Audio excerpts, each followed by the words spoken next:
Growing up, I was a big fan of Monty Python. I would listen to their recording live at Drury Lane over and over again, so much so that I could recite some of the sketches by heart. One of my favorites was entitled The Four Yorkshiremen, and it involved four Yorkshiremen, as the name suggests, talking about how terrible and how difficult their lives were as children. Each one tries to outdo the other with their exaggerated descriptions of childhood suffering, so that ultimately there can be no truth to the claims, which include paying for the privilege of going to work, living in a shoebox, and working a 29-hour day in the mill. At the end, the punchline is, but you try and tell the young people today that, and they won't believe you. I have been thinking about this sketch recently. Had you told me 3 months ago that I would be leading services in an empty sanctuary, that schools would be closed for an indefinite period during the school year, and that people would be hoarding food and toilet paper in their homes, and that we would be under our stay-at-home advisory, cautioned not to interact with others, I would not have believed you. The situation we face today is almost unbelievable, and was, at least for me, unimaginable only a few short months ago.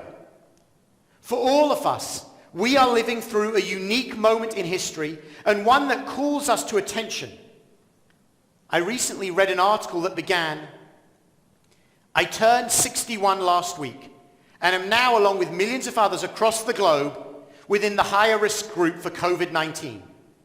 Before this turn of events, ours had been the generation that had, along with billions of others younger and slightly older than me, avoided a major global crisis. Unlike our parents and grandparents, we didn't face the tragedy of living through 2 world wars. We avoided nuclear warfare during the Cuban Missile Crisis of 1962 and the Cold War.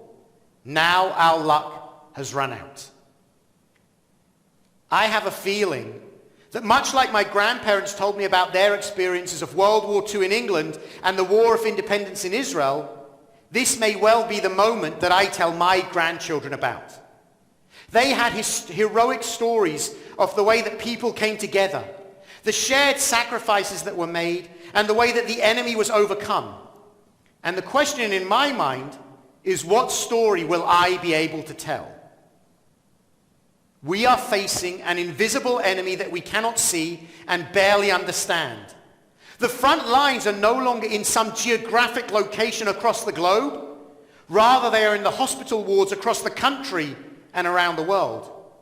And those brave men and women who are at the forefront of the fight are not soldiers, but doctors, nurses, first responders, and medical care professionals. This is a strange war that we are in, but it is a war nonetheless, and it is a war that we must endeavor to win with the minimal loss of human life possible. I want to take you back to the wilderness when our ancestors were at the point of preparing for conflict and war. Although we begin the book of Vayikra, Leviticus, this Shabbat, I want to think about the beginning of the book of Bamidbar, Numbers.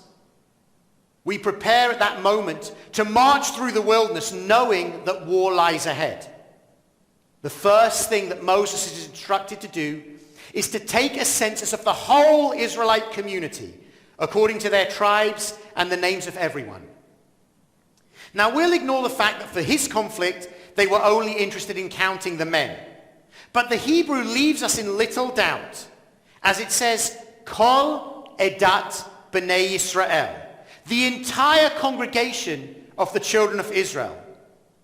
The Hebrew does not require all of these words to give us the basic meaning of taking a census of everyone. The use of all these words together emphasizes the fact that every single Israelite is to be counted, and that every single Israelite counts and has a part to play in the forthcoming war effort. No one was exempt, everyone was included. God, instructing Moses, understood that while a few may be called upon to do the fighting on the front line when there is conflict, all are responsible and involved in ensuring their success. I cannot and do not want to imagine what it must be like to be a doctor, a nurse, or a medical professional today. Reading their accounts of the harrowing scenes and choices that they are facing is truly heartbreaking. The experiences from countries that have gone before us makes me fear for what may still lie ahead. And while I am not there on the front lines, I know that I and all of us have a part to play to make sure that we win this war. Today, adjusting to the new normal of school closures, of no nights out with friends, of working from home amidst possible noise and chaos, or perhaps alone and in the quiet, we are doing what is necessary. Today, avoiding social contact, washing our hands and doing all that we can to stay healthy is the effort that is needed on the home front to help stop the enemy's advance. And today, when we adhere to Governor Baker's stay-at-home advisory, despite the challenges, frustrations, and inconveniences, we are helping to slow down the spread of this terrible disease. But more than that, we are supporting our troops on the front lines. Wars have always been fought by the few, but they have always been won by the efforts of the many. As I reflect on the lessons that the coronavirus has already taught, the one that is clearest to me is that idea that all of humanity is interconnected. We are all part of one human family. This disease did not recognize national boundaries or racial differences. It did not discriminate on the basis of gender or sexual orientation. It has attacked the entire human family and reminded us of the fact that all of us are connected, one with another.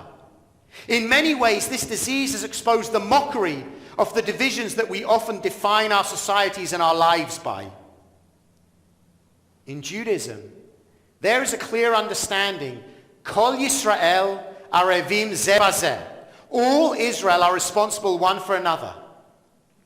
It is striking that this passage in Talmud where these words appear discusses the domino effect of sin and how one can lead to another and multiply exponentially.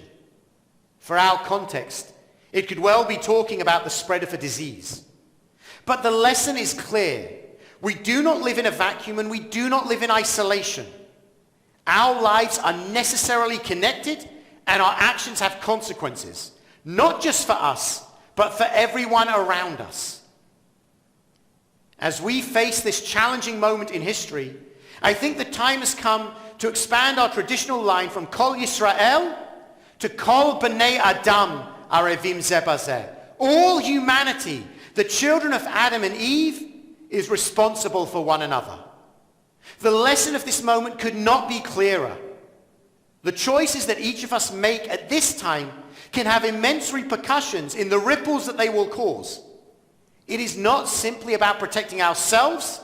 We actually have the chance through our actions to protect all of humanity.